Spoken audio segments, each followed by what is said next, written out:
Good afternoon, and thank you for joining us for a Murrow College Hall of Achievement ceremony. Induction in the Murrow College Hall of Achievement is a significant professional accomplishment. Murrow College has more than 13,000 graduates, and many of them have enjoyed impressive careers as professional communicators. We induct a very small number of alumni into our Hall of Achievement each year, and today's inductees have earned this professional distinction. I've had the privilege of knowing and working with both of them, and they truly reflect the very best of Murrow's legacy of ethics, courage, and professional excellence. Here to introduce the host of today's ceremony is WSU's First Lady, Professor Noel Schultz. Noel is internationally recognized as a power engineer and is a champion of science communication. She just finished leading WSU's first Women's Leadership Summit, a meaningful event for all involved that leans into our symposium theme this year, Power of Voice. Noel? Thank you, Bruce. I appreciate the opportunity as an engineer to be part of the Murrow Symposium and do this introduction. I'd also like to thank Bruce for all his leadership for the Murrow College, especially over the last year. It's wonderful to have him as part of the WSU leadership team. COVID has had an enormous impact on our lives and how we work over the last year. Recently, the WSU Alumni Association held the first Women's Leadership Summit, which was a terrific opportunity for women of the WSU family, including a Murrow alumna, to talk about new ideas, recognize our strengths in going through this challenge, and highlight our accomplishments. And this is what we're doing with the Murrow Symposium and the Hall of Achievement ceremony. Kirk and I look forward to this event every year. It brings accomplished communications experts to campus virtually this year to celebrate the Murrow legacy, showcases the work of talented professionals and scholars, and provides a tremendous professional mentoring and growth opportunities for our students. The Hall of Achievement ceremony is a significant and meaningful event for everyone involved. Inductees are communications professionals widely recognized not only for their success and accomplishments, but also for their reflection of the legacy and standards established by Edward R. Murrow in his pioneering work as a journalist. Here to host today's ceremony is Murrow College Scholarly Assistant Professor Wendy Rainey, a highly sought after and talented educator in the Murrow College. Wendy. Thanks, Noel. Welcome to our Hall of Achievement ceremony. It is an honor to recognize those partners who make our symposium programs possible. KPTV Fox 12, Copacino Fujikato, Red Sky, BECU, KHQ Spokane, Enterprise, 4 News Now, TVW, the Pullman Chamber of Commerce, WSAB, Northwest Public Broadcasting, and Crosscut. With your help, the students we serve are better prepared to launch their careers. Thank you for your generosity. Now it's time to pass the microphone to Sherry Brennan, our Murrow Professional Advisory Board Chair, who will speak to our Hall of Achievement inductee history and process. Sherry? Thank you, Wendy. The HOA inductees are peer-selected through the Murrow Professional Advisory Board HOA Committee. The nominees are individuals who have made significant contributions through their business, professional, and academic careers.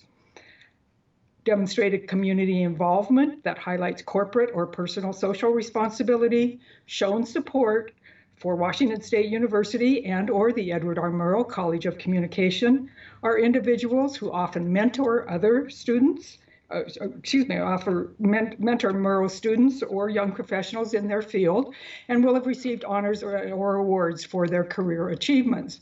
As we consider our nearly 14,000 graduates and the contributions they have made to our industry, you can all imagine how rare and highly prized this award of induction into our Hall of Achievement is. Our awardees epitomize Murrow in action. The 2021 class of inductees is particularly inspiring. Our first 2021 inductee is a 1998 graduate of Washington State University. Janie Mccauley joined the Associated Press Bureau in Seattle in 2000. She grabbed attention with her thoughtful coverage of Ichiro Suzuki's rookie year as part of her coverage of the Seattle Mariners. She moved to San Francisco in 2002, and in 2006, she was named AP Sports Writer of the Year. She remains based in the Bay Area, where she covers national college baseball, the San Francisco Giants and the Golden State Warriors, home of our own Klay Thompson, among her other beats. Janie is no stranger to cover major international events. She has covered 3 Summer Olympic Games, the 2006 and 2010 Winter Olympics, the World Cup in Brazil, 2 Super Bowls, and 4 or 5 World Series. She is married to fellow AP sports writer Josh Dubow, and they have 2 daughters, Emma and Lily. But I actually thought about you the other day, Janie. I went swimming in the bay for the first time in my life, fully wetsuited, and it was life-changing. It was amazing. Will you tell Raymond when you're ready for me to join you for a swim workout, and we'll do it, please? One day, absolutely. Okay. Thank you, my friend. Summertime. Hi, I'm Janie Mccauley. I graduated from the Murrow School at Washington State in 1998.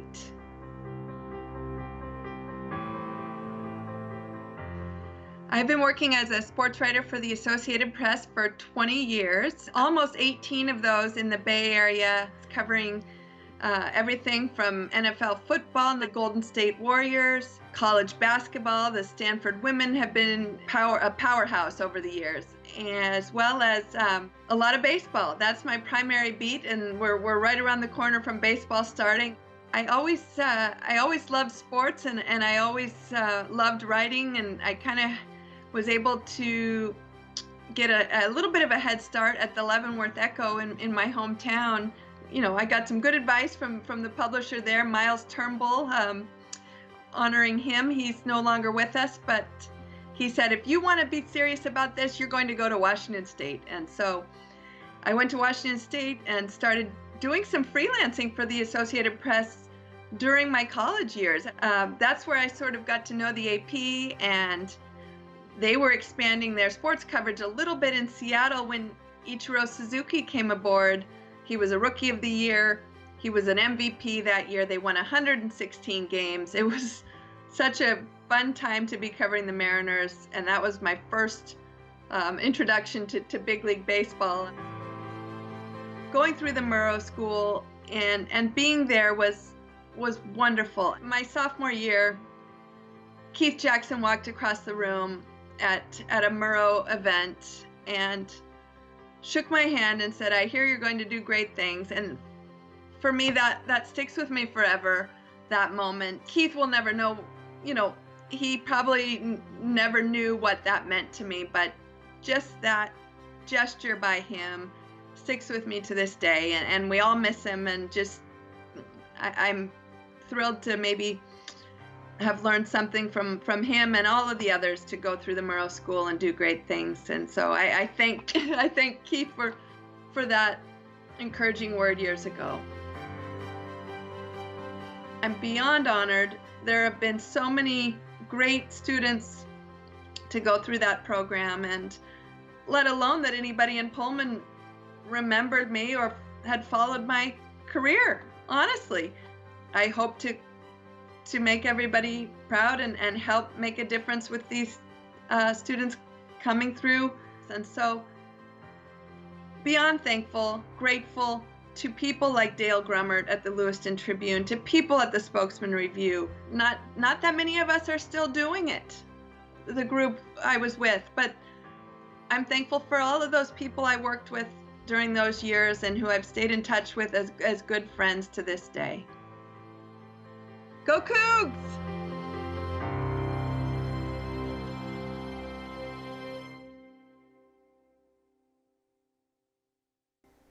Congratulations, Janie, and I bet Keith did remember that moment.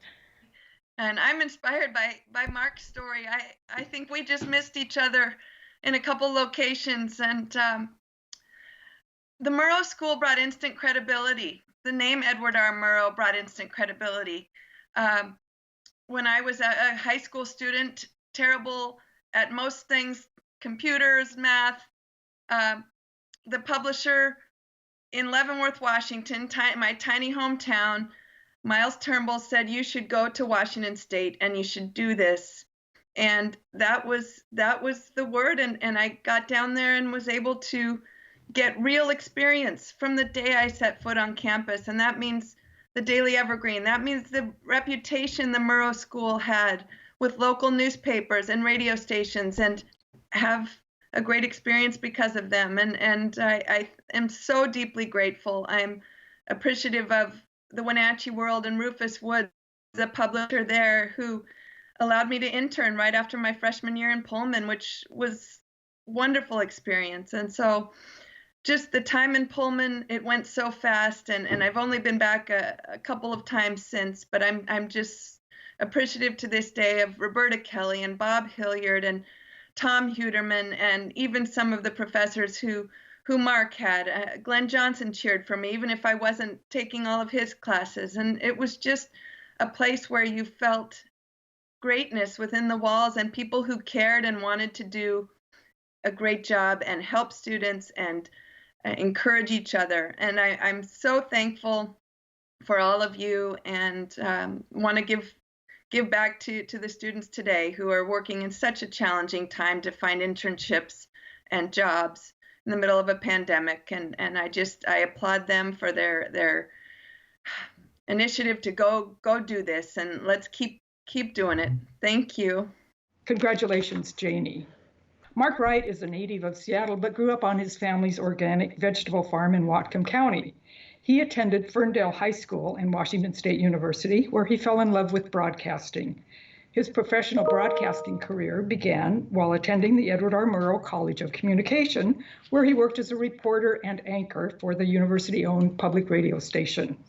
After graduating, Mark worked as a reporter and anchor in Spokane and then Salt Lake City before returning to Seattle in 2003 to work at KCPQ. He's a 4-time Emmy Award winner for his work as a hard news reporter and documentary producer. Mark has multiple community commitments. He is a member of the Downtown Seattle Rotary Club, which serves those in need at home and overseas, and is one of the world's largest Rotary clubs. He has served on the Rotary Service Foundation Board of Directors.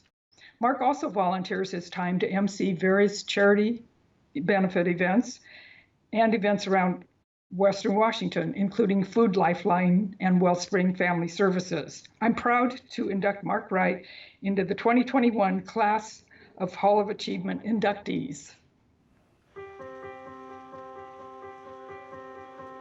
Over the years, as I've reported stories, sometimes people will say, "Oh, you journalists." And I say, wait a minute. Do you ever go up to a lawyer and say, "Oh, you lawyers," or "you accountants"? I think there's a perception by some people in our society that journalists have an agenda. The good ones don't have an agenda.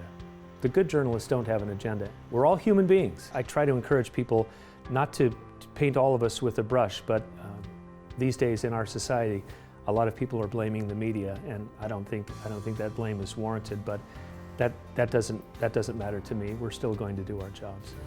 Good evening, I'm Joyce Taylor. I'm Mark Wright, thanks for being here. We begin with breaking news about... I'm Mark Wright, King 5 anchor, Murrow College, class of '89. Growing up on the farm was very rustic. We had no television. When I was probably 3 years old, my dad threw out the television. I don't know if that's serendipity. Maybe I'm getting back at that decision by choosing television as a career, but my dad got rid of TV when I was 3 years old, and so I had no TV until 8th grade. My upbringing in Whatcom County was very rustic. I mean, we cut our own firewood, we raised our own beef, and I worked on my uncle's organic vegetable farm starting at about 3rd grade. We were all out in the fields every day in the summer raising vegetables, so it was good hard work. One thing I like to be very honest about is that I became a journalist because I was failing at other things.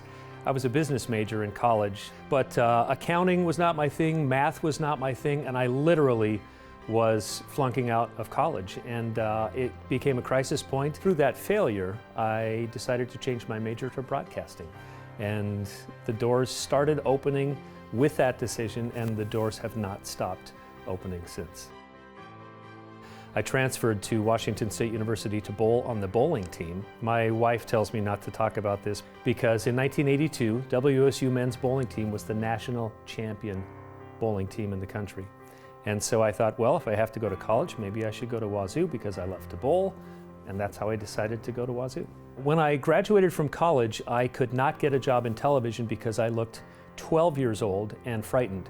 And most TV stations do not want a 12-year-old frightened boy delivering the news. So I went into public radio. So I started actually on campus at the public radio station in Pullman and became a reporter there and a news anchor for the afternoon newscasts while I was a student, which was invaluable experience. I became a legislative reporter, my final semester as an internship in Boise, Idaho at KBSU.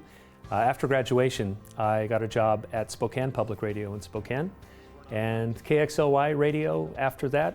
I was in Spokane for 10 years and went to Salt Lake City for 5 years. That was a great experience, and then came back up to Seattle in 2003. So 16 and a half years in the Seattle market. And I just feel so fortunate to be here in my hometown. It's pretty rare that you can get a job in your hometown and keep it. And it's just been a dream come true for me to be able to work in my hometown here in Seattle. I think the biggest thing that I learned at the Murrow College was really just the example that Ed Murrow set as a journalist. I mean, in the 1950s, during the McCarthy hearings, Ed Murrow stood for truth, and he stood for integrity. Our only commitment is finding and delivering the truth. That's it. That's our only agenda. I'm Mark Wright. I've never considered myself in that company of people like Keith Jackson. To be invited into this group of incredible people is just profoundly an honor for me, and just I'm humbled. I'm humbled beyond words, and so grateful for the recognition. Go Cougs!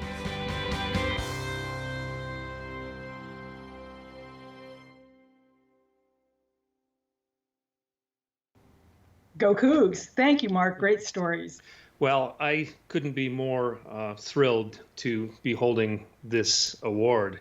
And as I said in the video, to be in the same company as Keith Jackson is just mind-boggling to me. I can't believe it's been 32 years since I was walking the halls at Murrow. But I just want to say a few words, maybe as inspiration to up-and-coming journalists. You know, I don't think it's a mistake that Ed Murrow is held up as the gold standard for all journalists for really all time. When you look at what Ed Murrow did in his career, is he spoke truth to power, and he held powerful institutions and people to account. And what Ed Murrow did then is a timeless way of doing journalism.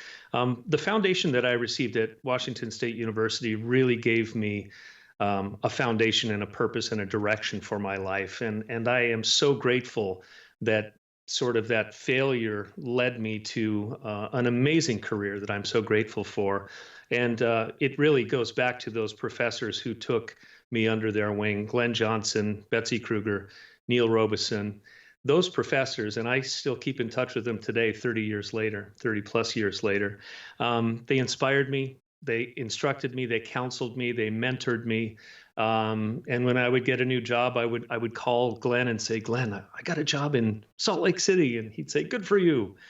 And so it's not just a college. It's not just a broadcasting college. It's much more than that. And I really believe that what Ed Murrow stood for then is really how we should all conduct ourselves in our careers. So I'm very humbled to receive this award, and honored to the Murrow Advisory Board and to all the alums, and congrats to Janie as well. If you're not already following Mark and Janie on Twitter, I'd suggest you hop over there and add them. Let's congratulate our 2021 Murrow Hall of Achievement inductees one more time, and I'll lead the applause. Thank you, Sherry. Thanks to the committee, and congratulations again, Janie and Mark. This is a most deserved recognition. It is an honor to champion this demonstration of excellence and inspire these pathways for our students. This year's 45th Murrow Symposium, Power of Voice, offers current students the opportunity to hear from alumni and communication professionals from across the country. We are fortunate to have all of you here as champions of this event and of our students. I'd like to take the few extra minutes that we have remaining to do a little Q&A with our award winners. So I'd like to start with you, Janie. Congratulations again. As I just mentioned, the theme for the symposium is Power of Voice. With that in mind, I'd like you to talk about what stories are the most important ones for you to tell. I like to tell stories that bring people in on a story that they can't see on TV, something inside the story, something that will impact a non-sports fan, something that may inspire.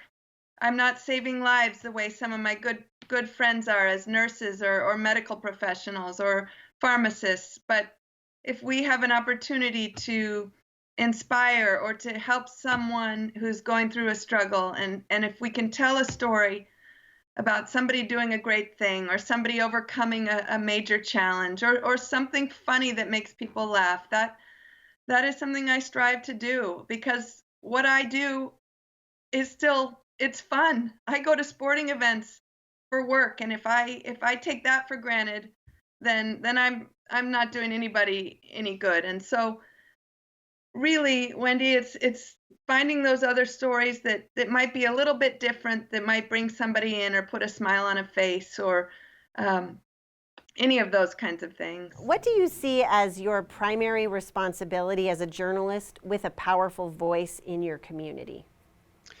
I think the first and foremost, it's to speak truth, and it really that's the extent of what I believe journalists need to be committed to. And then beyond that, I think we need to make sure that we represent all of our viewing public, and that includes, issues of race and different religions, and I think something that we're just coming into right now is to fully understand that our responsibility to really equally cover our community in an equitable way is something that we need to commit to, and we need to self-reflect as journalists. Who do we talk to when we cover stories? When we are looking for experts, who do we call? Who do we include in our stories? It's very important, I think, that we reflect accurately our viewers and our viewing public, and that's something that I think that journalists need to keep striving to do. But first and foremost, I think it's just committing to the truth and just having that unwavering commitment to truth, regardless of the consequences. Okay. Mark, what would you say to young journalists who are troubled by how they see the media being attacked and often even villainized? Yeah, it's been really unprecedented. I mean, and I think it was 4 years ago at the Murrow Symposium, I gave a speech and made reference to the fact that the leader of the free world had declared that journalists were the enemy of the American people. And I think there couldn't be anything further from the truth. I think we are standing up for the American people. I would just say that I don't think anybody gets into journalism to get, super rich and to be famous and to do all that. I think we get into journalism because we want to make a difference in the world. And that's what I would say to journalists. I think, it's getting a lot more complicated in terms of making a living, but there are still tons of opportunities out there. And if you really want to make a difference, it's a calling. I really believe it's a calling. If you want to make a difference, there are opportunities out there. Just don't give up. Keep trying and you'll succeed. Okay, thanks, Mark. And Janie, I have another question for you. What lasting impact do you think this past year will have on journalists? And how will it impact your ability to tell those stories that you just talked about? I think, Wendy, we have all had to learn to do our jobs differently, finding truth. And that is the bottom line, and representing people of every color, from every corner of the world. And I think some of these things have come to light, and some of the challenges of life have come to light. I think we see people struggling and we have to represent them. And so this will be a year we all had to reinvent ourselves as journalists, reinvent ourselves as human beings living day to day and taking care of each other and finding new ways to connect with people, because it's been a real challenge. And just this is an example. We're doing a virtual symposium, and certainly I would have loved to come up and shake hands and give hugs and congratulate Mark and thank you all. And So we've had to do things differently, and I think we've all adapted and will be better for it. And even though it's been a tough year and a lot of loss and devastating heartbreak. Thank you, Janie. Thank you, Mark. Congratulations again to both of you. And thank you to Sherry and also to the rest of the Murrow Professional Advisory Board. It's time to wrap things up here, but the symposium is far from over. There are more panels and workshops ahead. Thank you everyone for coming to honor our Hall of Achievement inductees, and enjoy the rest of your day.